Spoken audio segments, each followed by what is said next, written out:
안녕하세요 여러분. 오늘의 흥미로운 영상 내용은 하버드 MBA도 취업에 어려움을 겪고 있다. 그리고 LA 화재에 맞서 캐티 박물관의 특별한 방어에 관한 것입니다. 우선 좋아요 버튼을 누르고 채널 구독 및 알림 설정 또 잊지 마세요. 여러분의 관심과 지지가 저희에게 큰 힘이 됩니다. 첫 영상은 월스트리트 저널에서 다룬 MBA 취업난에 대한 이야기를 나눠보겠습니다. 이번 영상에서는 하버드 경영대학원 HBS를 비롯한 엘리트 MBA 프로그램 졸업생들이 겪고 있는 어려운 취업 현실을 살펴볼 텐데요. 이 기사를 바탕으로 정리한 내용을 통해 MBA를 고민하는 분들께 도움이 되길 바랍니다.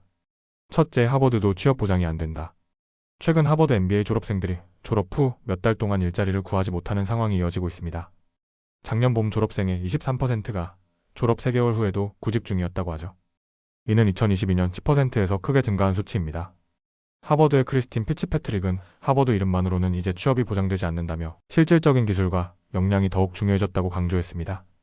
둘째, 다른 명문 MBA도 마찬가지.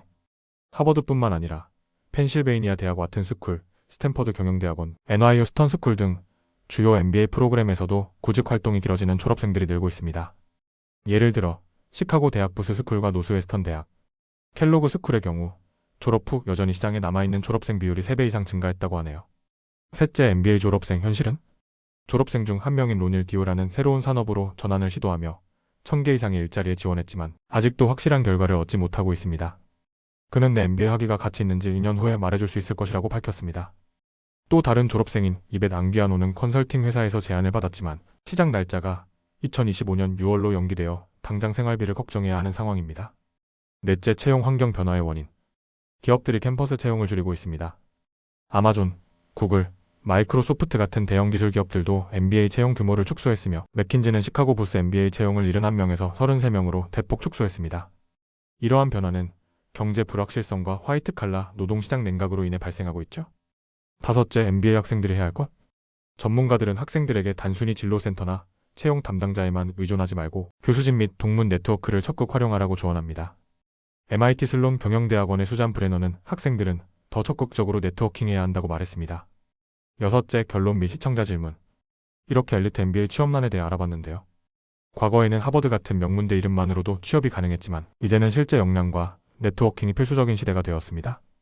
여러분은 MBA가 여전히 가치 있다고 생각하시나요? 다음 영상은 월스트리트 저널에서 다룬 특별한 이야기를 준비했습니다. 최근 로스앤젤레스 산불로 인해 많은 피해가 발생했는데요. 그 가운데 폴 게티 박물관이 놀라운 방식으로 화재를 견뎌냈다고 합니다. 이번 영상에서는 게티 박물관이 어떻게 재난에 대비해왔는지 그리고 화재 속에서도 작품들을 안전하게 보호할 수 있었던 이유를 함께 살펴보겠습니다. 첫째, 산불에 둘러싸인 게티 박물관. 게티 박물관은 퍼시픽 팰리세이즈에 위치한 게티 빌라와 브렌트우드에 있는 게티 센터 두 곳으로 나뉘어 있는데요. 최근 산불이 게티 빌라 동쪽 벽에서 불과 6피트 약 1.8m까지 번지는 위급한 상황이 발생했습니다. 그럼에도 불구하고 박물관과 작품들은 무사했다고 하죠. 둘째, 게티 박물관의 화재 방어 시스템. 그렇다면 게티 박물관은 어떻게 화재를 막을 수 있었을까요? 여기에는 철저한 재난 대비 시스템이 있었습니다. 방화 구조물. 게티 빌라와 센터는 모두 콘크리트 벽과 타일 지붕으로 설계되어 불길이 쉽게 번지지 않도록 만들어졌습니다. 스프링클러 시스템. 박물관 내부와 외부에는 복잡한 스프링클러 네트워크가 구축되어 있어 산불 경보가 있을 때마다 잔디와 주변 지형을 적셔 화재 위험을 줄였습니다. 또한 필요한 경우 사용할 수 있는 100만 갤런 약 380만 리터 용량의 물탱크도 준비되어 있었습니다. 공기 여과 시스템.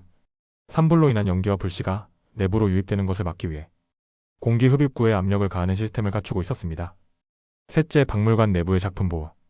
게티 박물관의 내부 구조도 화재에 대비해 세심하게 설계되었습니다. 각 방에 금고 같은 문이 설치되어 있어 화재가 발생하더라도 다른 방으로 번지는 것을 막을 수 있습니다. 오버헤드 스프링클러도 설치되어 있어 최악의 상황에서도 작품을 보호할 수 있도록 했습니다. 조각품 받침대는 지진 발생 시에도 작품이 넘어지지 않도록 설계되어 있어 화재뿐만 아니라 지진에도 대비하고 있습니다. 넷째, 위기의 순간과 직원들의 대응. 화재 첫날 밤, 캐티 센터의 캐서린 플레밍 대표는 빌라 근처에 불길이 번지는 모습을 보며 직원들과 함께 긴급 대응에 나섰습니다. 화재 경로가 박물관을 둘러싼 상황에서 45명의 박물관 직원들이 교대 근무로 밤낮 없이 주변을 순찰하며 불씨를 감시했습니다. 그 결과 캐티 빌라는 큰 피해 없이 다음날 아침을 맞이할 수 있었고 내부에 있던 약 4만 점의 고대 유물도 안전하게 보존되었습니다. 다섯째, 재난 후에도 이어지는 운영 계획. 현재 캐티빌라는 추가 공지가 있을 때까지 임시 폐쇄 상태이고 캐티센터는 오는 1월 21일부터 재개장할 예정이라고 합니다.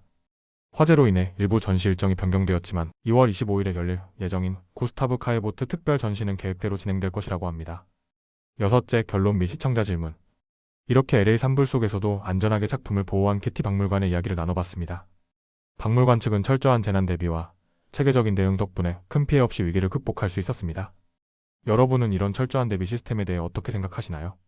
오늘은 여기까지입니다. 다음 영상에서 더 유익하고 흥미로운 내용으로 찾아뵙겠습니다. 이 영상은 투자 의견이 아닙니다. 매우 감사합니다.